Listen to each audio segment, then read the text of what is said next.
Nachana mau leraga aduk yamna sokataba loinarabane ngasi haiba numitsidagine ibani marise tatlabane ngakho ba nang lengon da risi kaino ba ha aidi manga chap manareba natte par phulaga engon nang risi kaino haibani da mayek sing haib haigune mayek sing na yare moi pau yare nuksisitana unaleng bahunade loirabane ngasi haiba numitsidagi ibani gi mari loirabane aina nangbu kaya thanjakiba aduga nangna hai ibele yare sak tap taina phudaruraga engoda ni sakhar kanu nati kaido bagi ibani tokna doino ba kaido bagi mari se tattuino haibani da aina song yamna set oirasi phawbada nang engoda karim da leptene ha lepte ba hai ibele khanaba yam horokano natine aina nangonda karim na daba tukroba aina nangonda kari lan kharge sini ai kok se sak toreba nangi mari makhong samna dabida paksau thojulakano aina khangdabadu hange khumbi bro nanga sawido kari ginoba ha aina nangonda kari aranba to kharge habani da aibu mirai rakpagi natro nangna atupa nupi pamaido ai pugning yam nusi ai sini ai is hari namai do kupak se pa kharo nang adugumba wado kana ngang hage nachinare kendo ba nang nung gi pharakpadi lare dana nakuk du bera lebro kidum torene is ai nangonda kraida mirai rage ba kraida nupi to pa mage habani mina ga taraga ko ai se mina phatana khangini churon lo kanu ko ai bu phuge zuaiba he hanuba sintiba aina loi taurabane ai gi nakong sina mitsina ne tauraba ga tane nang ibo sobuga sana ki wari do ai loi tawi hoi ma ai bu mirai bire masi jugot na saroi dori ngako ai ga ibo sobuga na sari ba wari do kari no haiba nang khangabo ha hairong ne nang ta hori do kamaya ta hori no hairo bamta khangna hangba nang gi wangang ni ai na yamna pora chaise nangi na jinduna natro nuksinaraga loire nungsinana na basillona nangi na jinduna haiba natro hanu thangda nangdi jaja yam turami jani ne office satkini na satkhraga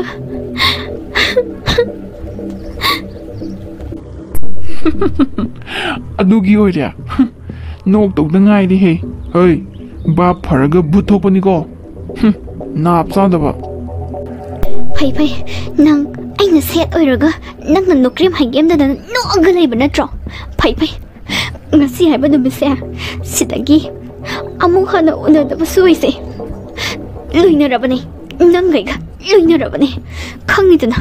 ai hojimak ibam sakani hojimak chakani ibo jobada thilngani bai lehoro nungaina lehoro tupiya tombi dugane nungai hai phana palagane noi loi lehoro noi chalani ai chalani ibelai seran turang togunu aina hari wase amuta taw kai doruge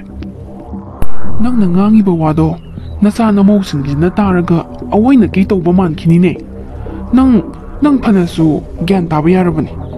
adumba phattaba thabak tubu ai to godro nang ngang ba wa ai kai da taning de hando jange hando ibo zauba tholo law ai hojimak ipam jat ka dori bani law ima se ipam da thilu law nakhoi na pabunga ne ai ga ne panchi chapagi kainara da bani law ai thilu law tarabo yam thuna law ai thilu law hai masi awaina kiga machan nupa koktho ini mase aidi phagira harugo hai ibelei nang karan toguno asok thinga kansidane nangi sono do churanu kai dorge krai ding no pino mi hanu thang sido Hanu thangdadi kaino imitsina inasina tahuraba natro yare moi pabung nasak to yeningde sakar chalo ai nangi nasak to sanye yeningde Ibelay ninga yam togono chai lakani deidi nang nacha nupaga namong nupiga gi mamangda ikaidro nangbo nangna lalaga aina kidobai chai chadoi ba iwara miwara khangdaba ipuroi baga lamina doi sharakpudine nganu loiruge ipam chalagane la nganu ra loiruge yare ai moi babungane lamina ba subang phamdre ai hujima ipam chalane ai aya asumai naga haye iwara miwara khangdre kaina nang adegi ku box na ba ong thak tu dena nang ngang mem herini na ha lan sulan da bai gonda adumaina iran sisilakano khuidong sarokani ko Pugera luna dogera atom bituda tahoro aidi ipam chalani ibo soba tholak tribo nang masune nanna do kanalli nang imana kaurise ta dabro nang ngasai dagi tholo tholak padane so do pairo hojima ai ipam na thingadabne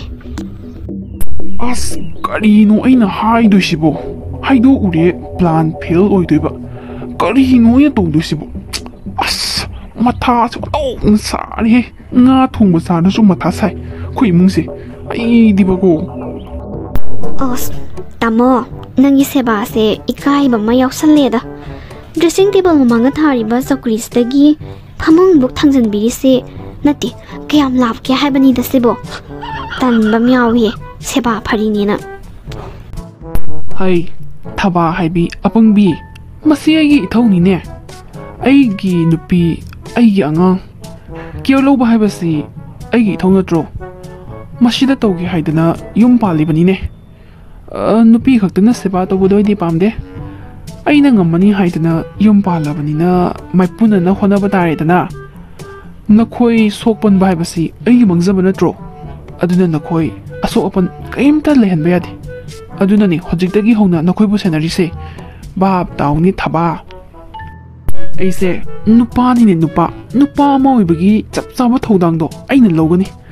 aigi nupi aigi isa matu na masogoloi panjau kaya nakhoi gi damuk surugani aduga ne phara sariba chaithokliba akupa macha awatpa singse nupi na khoina tasin khomjillaga yamna afaba yumban ama oiraknaba honagadaba nupi na khoina aigi nupi aigi sa kaimta sokpa yaroi adu na ni thaba tumna ba tawro akhoi ima se koi lau le de mapan kari hai nom ta hange disturb yam dawe nupi se ba to ringai sida ha thaba gi laibak se thaman sale tamo gyan taba nang se ayoine phangzaba ai se kaya na laibak phariba adubu yumban sina climax roba matamda thamban dagi thamset on kibasu kanana khangba aduna loina mak thazabadi yade hojik nauribagi khadrak toira su khangpondi hera thaba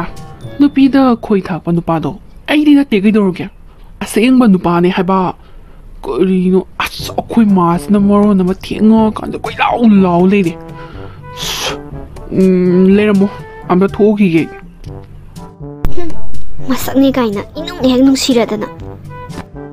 nupi oibina pamlibase magi mapuroibagi nungsimit yengkhada nungsi irik sona haithabibadune nungsimit yengduna kangkrabadi mahaki nupi dusu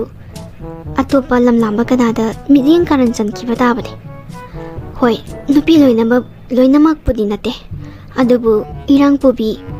masagi wakhal lipsaba ngamdabi nupidi irai laina atopa nupada adum thukiba tabani phana khatpi phana irang pubi su oisano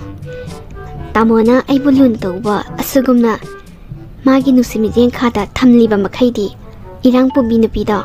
atopa nupada mideng karanjan bangamloi mamai leitna senpasu ngamloi tamona ingonda yamna luna nungsina tawbi aigi wahai ama yamna mama leina tabi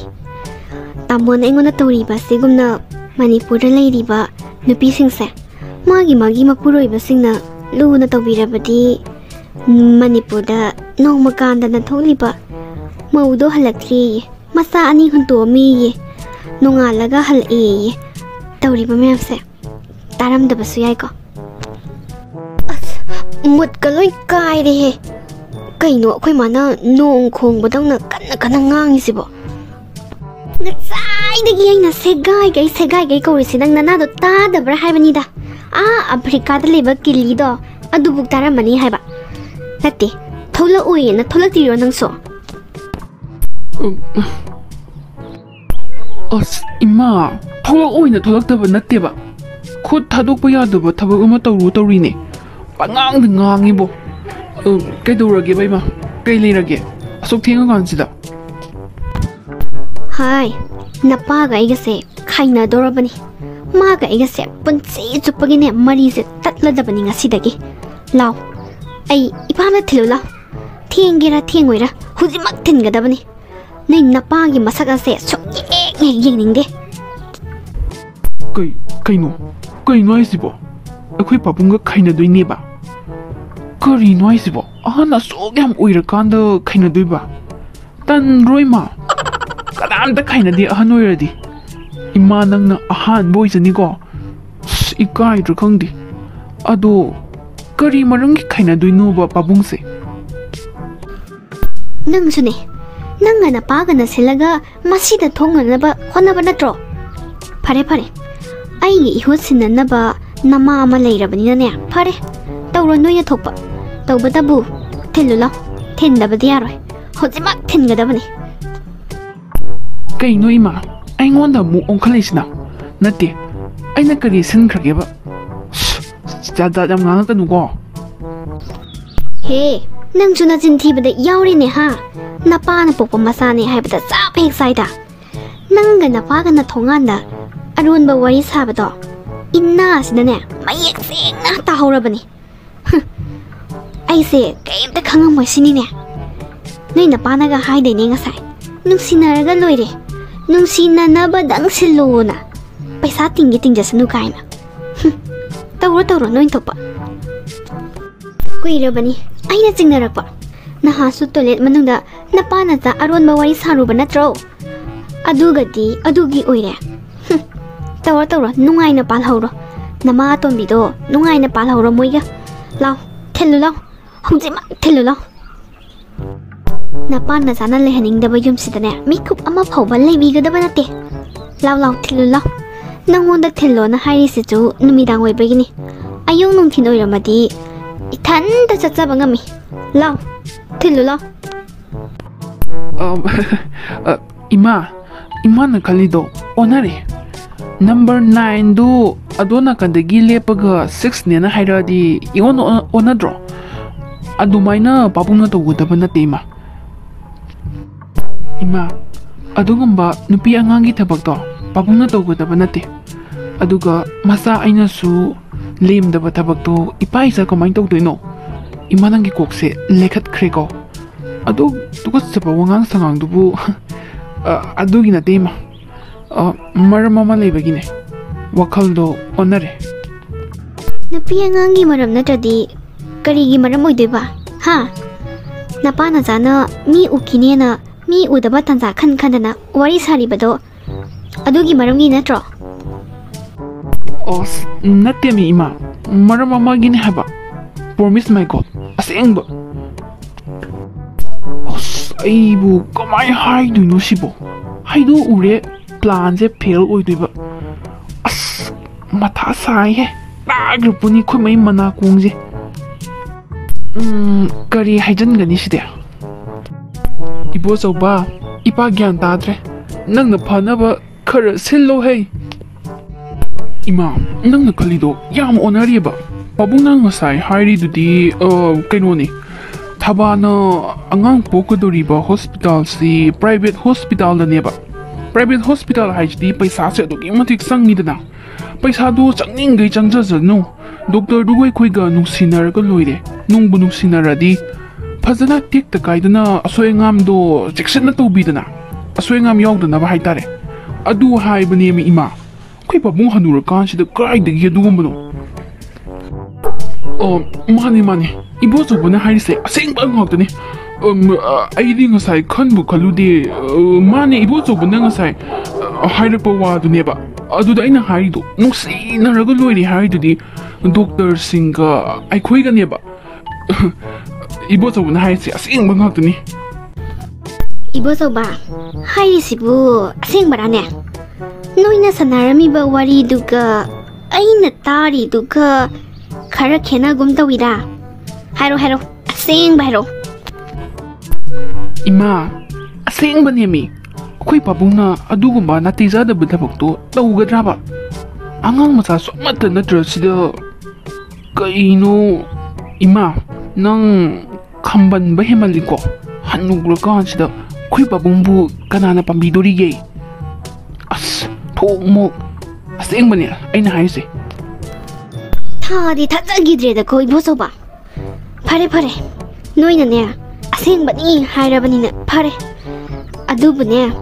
ꯑꯩꯒꯤ ꯊꯃꯣꯏꯗꯒꯤ ꯄꯣꯛ ꯆꯥꯛꯄ ꯃꯈꯩ ꯑꯩꯅ ꯅꯨꯡꯉꯥꯏꯇ꯭ꯔꯤꯕ ꯑꯁꯤꯒꯨꯝꯅꯅꯦ ꯅꯪꯁꯨ ꯅꯣꯡꯃꯗꯤ ꯐꯪꯒꯅꯤꯀꯣ ꯀꯔꯤꯒꯨꯝꯕ ꯑꯣꯏꯗꯕ ꯉꯥꯡꯉꯝꯃꯗꯤ ꯑꯗꯨꯅ ꯑꯁꯦꯡꯕꯗꯣ ꯍꯥꯏꯌꯣꯅ ꯍꯥꯏꯕꯒꯤ ꯋꯥꯅꯤ ꯐꯔꯦ ꯑꯁꯦꯡꯕꯅꯦ ꯍꯥꯏꯔꯕꯅꯤꯅ 이마기 와타시디 로이리해 나띠네 이마기데부 삽솔리바 가이두라 ꯃꯆꯥꯗꯕꯨ ꯃꯃꯥꯅ ꯀꯃꯥꯏꯅ ꯁꯥꯞ ꯇꯧꯗꯣꯏꯅꯣ ꯐꯔꯦ ꯅꯈꯣꯏꯅ ꯑꯁꯦꯡꯕꯅꯦ ꯍꯥꯏꯔꯕꯅꯤꯅ ꯐꯔꯦ ꯑꯁ ꯏꯄꯥꯝ ꯌꯧꯔꯝꯅꯤꯗ ꯈꯖꯤꯛꯇ ꯉꯥꯏꯗꯀꯣ ꯑꯩꯒꯤ ꯏꯆꯥ ꯏꯕꯣꯆꯧꯕꯁꯦ ꯀꯌꯥꯗ ꯃꯀꯣꯛ ꯂꯤꯡꯉꯤꯅꯣ ꯌꯦꯡꯉꯨꯅꯦ ꯄ꯭ꯔꯖꯦꯟ ꯑꯣꯐ ꯃꯥꯏꯟꯁꯦ ꯌꯥꯝ ꯂꯩꯕꯩ ꯋꯥꯅꯦꯃꯤ ꯑꯁ ꯒ꯭ꯌꯥꯟ ꯈꯔ ꯇꯥꯏ 이별레이시 마빠함도 짤랍니다 한우 덩치다 이쪽 접합니다 타바 또뭐보 아스 어코이 마도 마빠함 짠이 또 컬락다나 아이나 짤라가 감절로리니 이게 소리 거리노 아이스나 손노 묵수 클레이시보 시기 와시부 타바다 담바오 야바 와라바시보 브라 손노니 아이시 ꯑꯩꯈꯣꯏ ꯃꯥꯅ ꯀꯩꯗꯧꯕꯒꯤ ꯃꯄꯥꯝ ꯆꯠꯀꯦ ꯍꯥꯏꯅꯣꯅ ꯍꯪꯉꯛꯑꯗꯤ ꯀꯔꯤꯅꯣ ꯑꯩꯅ ꯈꯨꯝꯗꯣꯏꯁꯦ ꯊꯕꯥꯗꯤ ꯈꯔꯁꯨ ꯁꯤꯡꯕꯅꯤꯅ ꯍꯥꯏꯖꯟꯕꯁꯨ ꯌꯥꯔꯣꯏ ꯑꯁ ꯊꯕꯥꯁꯤꯕꯨ ꯇꯨꯝꯃꯤꯔ ꯀꯔꯤꯅꯣ ꯃꯥꯅ ꯇꯧꯔꯤꯁꯤꯕꯣꯊꯕꯥ ꯑꯣ ꯊꯕꯥꯎ ꯇꯥꯕ꯭ꯔꯣ ꯇꯨꯝꯃꯕꯣ ꯅꯪꯕꯣ ꯊꯕꯥ ꯇꯨꯝꯈ꯭ꯔ ꯃꯥꯅꯦ ꯗꯥꯎ ꯑꯃꯁꯨ ꯌꯥꯔꯤꯌꯦ ꯇꯧꯔꯤꯁꯦ ꯇꯨꯝꯃꯣ ꯐꯖꯅ ꯇꯨꯝꯃꯣ ꯑꯩ ꯀꯥꯡꯒꯜꯒ ꯂꯣꯏ ꯊꯥꯕꯤꯔꯛꯀꯦꯁꯦ ꯇꯨꯝꯃꯣ 이별레이 ꯆꯪꯉꯛꯇꯣꯔ ꯃꯥꯅꯦ ꯈꯪꯅꯤꯗꯅ ꯉꯁꯤꯗꯤ ꯁꯧꯖꯟꯅꯒꯦꯕ ꯑꯩꯅ ꯑꯆꯨꯝꯕ ꯁꯥꯔꯒ ꯁꯧꯖꯟꯅꯒꯦ ꯈꯪꯅꯤ ꯉꯁꯤꯗꯤ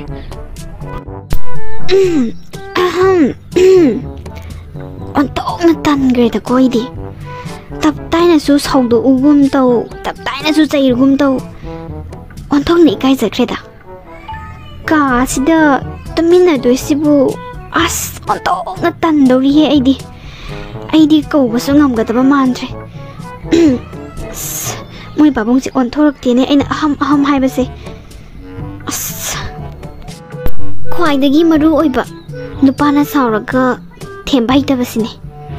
ꯃꯣꯏ ꯄꯥꯕꯨꯡꯅꯇ ꯑꯩꯕꯨ ꯊꯦꯝꯃꯒ ꯂꯥꯛꯄꯅꯦ ꯑꯁ ꯀꯃꯥꯏꯅ ꯊꯦꯝꯗꯣꯏꯅꯣ ꯁꯤꯕꯨ ꯃꯥꯒꯤꯁꯤ ꯁꯥꯎꯔꯤꯅꯦꯕ ꯑꯩ ꯈꯪꯉꯦꯕ ꯑꯩꯗꯤ ꯅꯨꯄꯥ ꯊꯦꯝꯕꯁꯨ ꯍꯩꯇꯦ ꯀꯔꯤ ꯍꯥꯏꯔꯒ ꯍꯔꯥꯎꯍꯟꯅꯤ ꯍꯥꯏꯕꯁꯨ ꯈꯪꯗꯦ ꯑꯁ ꯑꯣꯟꯊꯣꯛꯅ ꯍꯩꯅꯔꯣꯏꯗꯣꯏꯗꯀꯣ ꯑꯩꯅ ꯁꯥꯎꯔꯛꯇꯅꯅꯦ ꯁꯣꯐꯥ ꯀꯥꯗ ꯇꯨꯝꯃꯨꯅꯤꯁꯦ ꯀꯃꯥꯏꯅ ꯀꯧꯗꯣꯏꯅꯣꯕ ꯁꯤꯕꯨ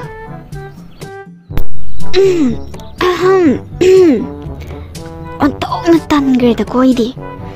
ꯇꯞ ꯇꯥꯏꯅꯁꯨ ꯁꯧꯗꯣꯛꯎꯒꯨꯝ ꯇꯧ ꯇꯞ ꯇꯥꯏꯅꯁꯨ ꯆꯩꯔꯨꯒꯨꯝ ꯇꯧ ꯑꯣꯟꯊꯣꯛꯅ ꯏꯀꯥꯏꯖꯈ꯭ꯔꯦꯗ ꯀꯥꯁꯤꯗ ꯇꯨꯃꯤꯟꯅꯗꯣꯏꯁꯤꯕꯨ ꯑꯁ ꯑꯣꯟꯊꯣꯛꯅ ꯇꯟꯗꯧꯔꯤꯍꯦ ꯑꯩꯗꯤ ꯀꯧꯕꯁꯨ ꯉꯝꯒꯗꯕ ꯃꯥꯟꯗ꯭ꯔꯦ ꯑꯁ ꯃꯣꯏ ꯄꯥꯕꯨꯡꯁꯦ ꯑꯣꯟꯊꯣꯔꯛꯇꯦꯅꯦ ꯑꯩꯅ ꯑꯍꯝ ꯍꯥꯏꯕꯁꯦ ꯑꯁ ꯈ꯭ꯋꯥꯏꯗꯒꯤ ꯃꯔꯨ ꯑꯣꯏꯕ ꯅꯨꯄꯥꯅ ꯁꯥꯎꯔꯒ ꯊꯦꯝꯕ ꯍꯩꯇꯕꯁꯤꯅꯦ ꯃꯣꯏ ꯄꯥꯕꯨꯡꯅꯇ ꯑꯩꯕꯨ ꯊꯦꯝꯃꯒ ꯂꯥꯛꯄꯅꯦ ꯑꯁ ꯀꯃꯥꯏꯅ ꯊꯦꯝꯗꯣꯏꯅꯣ ꯁꯤꯕꯨ ꯃꯥꯒꯤꯁꯤ ꯁꯥꯎꯔꯤꯅꯦꯕ ꯑꯩ ꯈꯪꯉꯦꯕ ꯑꯩꯗꯤ ꯅꯨꯄꯥ ꯊꯦꯝꯕꯁꯨ ꯍꯩꯇꯦ ꯀꯔꯤ ꯍꯥꯏꯔꯒ ꯍꯔꯥꯎꯍꯟꯅꯤ ꯍꯥꯏꯕꯁꯨ ꯈꯪꯗꯦ ꯑꯁ ꯑꯣꯟꯊꯣꯛꯅ ꯍꯩꯅꯔꯣꯏꯗꯣꯏꯗꯀꯣ ꯑꯩꯅ ꯁꯥꯎꯔꯛꯇꯅꯅꯦ sofa kaada tummuni se kamai kaudoino basibo Ibelay nang kangida na nga sidi nupa tiyambay taba nang nga sidi namna tiyaman geba kang niya ba nga sidi as ontong na hainaroy dorida mana tumge haraga na kok manung janga tumba yadra basibo mana phami se ai tumbam ne base nati makhong yadadana kayam kuina no ba mana phamdoi se ai bo sida sum le padaro torisibo kau basungam dagum to as hainadi he sai toiba nupa na sauraga ne thimba hitabasini matha yam sari se hainaroi doida ko sai toi bai dia ai la I haibase khangdra mane ma ai khogdi maga hekta yengage ai la I haibadu khangadi handokhi basu yai hekta khogdi mage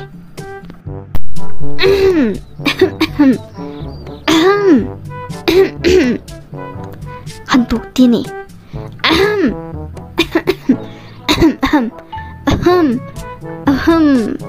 kai minu sibo siya saibana tapdangay chayto khraga khogdi amaga ainaga yengakni kaina khali mane sung yeng he yengo nawa lodi ngasigi namita ne themak thribaudi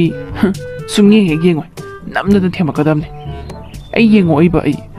them jibukti khoi nawa am da lawre ngasidi khangni ba theman ye ba namna da theman ke no pi mo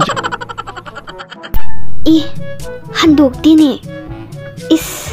sidi kamdok dawli sidi